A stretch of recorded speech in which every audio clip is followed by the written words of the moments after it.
Over the past few decades, public discourse has taken the form of opinion, as though that is the conclusion when it is only the start.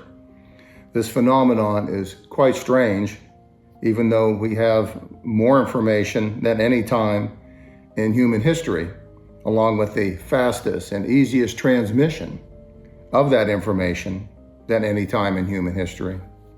But people seem to think that they can make statements without any reference to that vast electronic library that would accurately support their viewpoint. Opinion, in what appears to be common sense assessment, is not enough.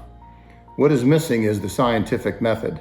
You know, that thing that has led us to the greatest developments in human civilization. Several centuries ago, it was the opinion of doctors that bloodletting was a good medical treatment. It was also the majority opinion that certain people were witches. Those unfortunate to be subjected to the opinion were often tortured and killed. These were false claims, and the scientific method put an end to those opinions. A few decades ago, President Bush had the opinion that we had to invade Iraq to destroy their weapons of mass destruction. We invaded, but did not find any. The evidence was false. In recent news, there are statements about health, including vaccines. Some of these statements seem to be inaccurate due to faulty reasoning. As you can tell, opinion without the scientific method can be very dangerous. In fact, without the scientific method, opinion can be deception, intentional or by mistake. Just watch the news. So let us review the scientific method. Claim, or opinion, or statement. Note that it is at the beginning, not the end. Evidence, reports, facts, research, documentation, etc., related to the claim, and reasoning, the function of connecting the evidence to the claim in a rational and logical way. This process is the foundation of our progress. For it to be successful and productive, it is necessary to provide truthful information, disclosure, and transparency, and most importantly, free speech and freedom of the press. These are paramount. So if your opinion is that we are in an autocracy, then in a democracy, you are obligated to provide the evidence and logic of such.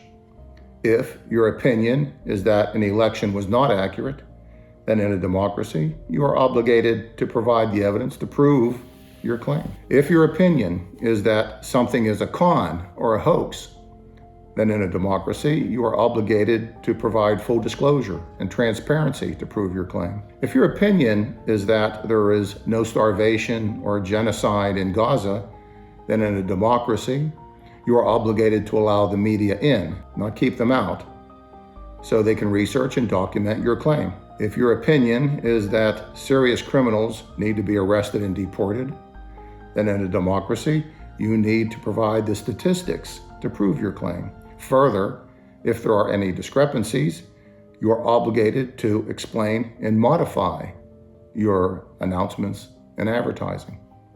If your opinion is that medications and vaccines are dangerous, in a democracy, you are obligated to provide the research to show the accuracy of your claim.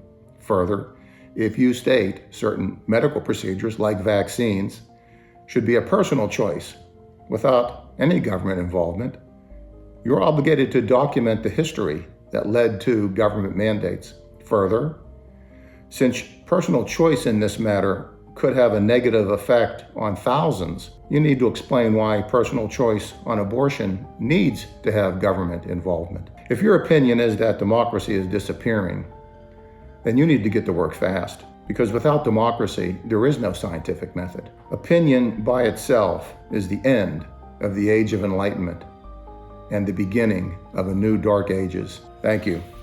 For more information on this, you can read my book, Investment Dilemma, with related topics on my publication, Reason at Risk, reasonatrisk.com. And you can also look for my other videos here on YouTube, Testa Talks. I'm Joe Testa.